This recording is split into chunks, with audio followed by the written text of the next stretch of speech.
Hello everyone, welcome back to the solution series for the NSAA 2017 question paper. We are at question 11. Now both questions 11 and 12 relate to geometry.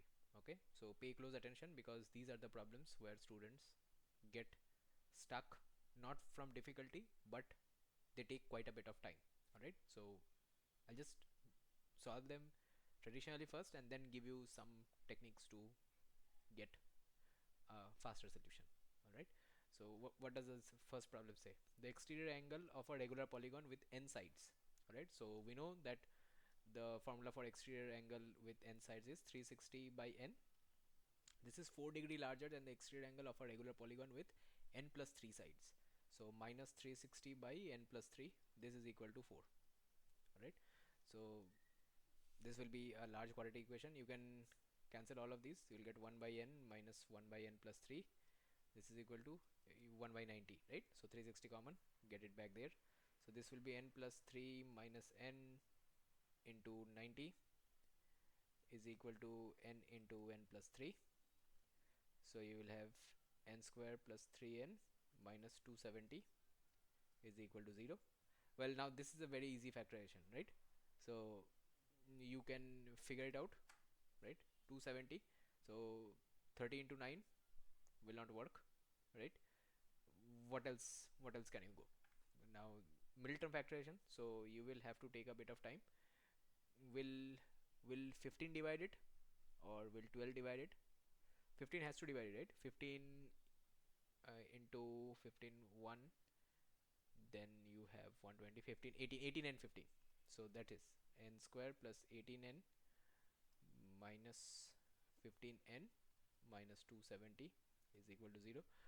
Why did I try 15? Because I first tried 30, right? 30 into 9.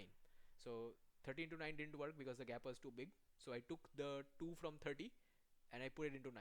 So 30 into 9 is the same as 15 into 18. And as I did 15 and 18, I just saw that the 3 was there. And that is how we middle term factorize it. So this is basically n plus 18 into n minus 15, right?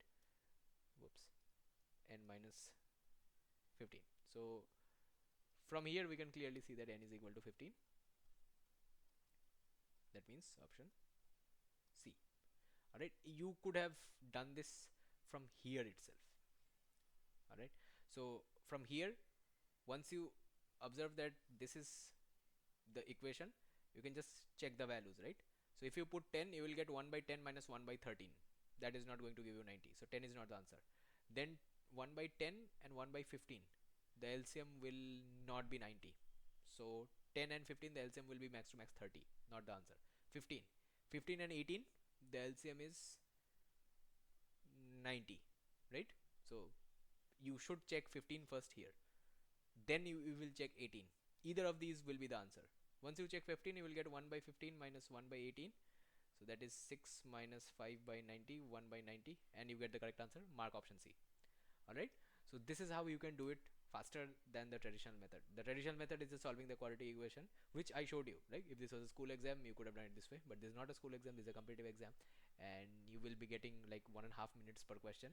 The further you save from all of the previous questions, the more time you can spend on these geometry questions. Okay, geometry questions are usually longer. So anyway, this is how we will do it. I hope the solution that I showed you made sense, and the shortcuts that I gave you also made sense, because that is how we will solve it. Just look into the numbers, see whether you can get the LCMs that way, because 15 and 18 will work. If I check 21, I'll get 21 and 24, right, in the denominator. I hope you were following what I say. So if here I check any 21, so I'll get 21 here and 24 here. 21 has a factor of 7, this doesn't have a factor of 7, so this will not work. So 24, 24 and 27, this has a factor of 8. Alright, this doesn't have a factor of 8, this will not work. 27 and 30, this could work, but then again, if you get your answer here, you wouldn't have to test it, but theoretically you could test this one as well. Alright, but then again 27 will not divide this, so you will not get the LCM as 90. Alright, so just figure out what LCM gives you 90, and that way you can do these sums quite fast.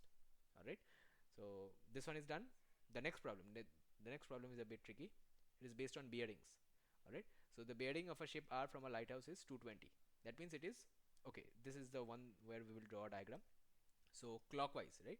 So first draw the lighthouse. So this is the lighthouse L. So 220 degree clockwise, so that means you will have this 180 and then 40 more, so something like this. So if this was your lighthouse L, the bearing of a ship R, so R is around here, and this is the bearing given, right? 220 degree. Okay, fine. A canoe C is to the north of R, so the canoe will be somewhere here, right? C is the same distance from the ship and the lighthouse. Okay, so from R as well as from L, so it can be something somewhere around here, right? That should be the correct distance. So somewhere here. Now what do we have the information as? This is the canoe and is the same distance from the ship and the lighthouse. So CR and CL, these two are equal, right? Now what do we know here? So since C is exactly due north, right? So and these are equal, so basically C will be on this perpendicular bisector, right? So that means these will be parallel, right? Because this is exactly to the north and these will be parallel. If these are parallel, then I should have, if I take this angle to be x, then this angle will be x by alternate angles, right? So if angle RCL is x, then okay, just write it down. Angle RCL is equal to x, then angle CRL should be equal to angle CLR, right? So these should be equal and both of them will be 180 minus x divided by 2. Okay, hopefully you have understood this. So this angle is 180 minus x by 2, this angle is x and this angle is 220, so all of these around this point should bunch up to be 360 degree, right? So we will use that. So I can just write 180 minus x by 2 plus x plus 220 is equal to 360.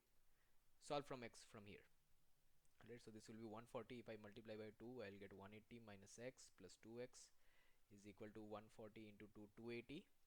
So this will be x, this x is equal to 100 degree. Now wait, x is equal to 100 degree, that is in the option, do not mark it, okay? Because what is the bearing of L from C? Not the bearing of C from L. So C from L would have been 100 degree anti-clockwise, right?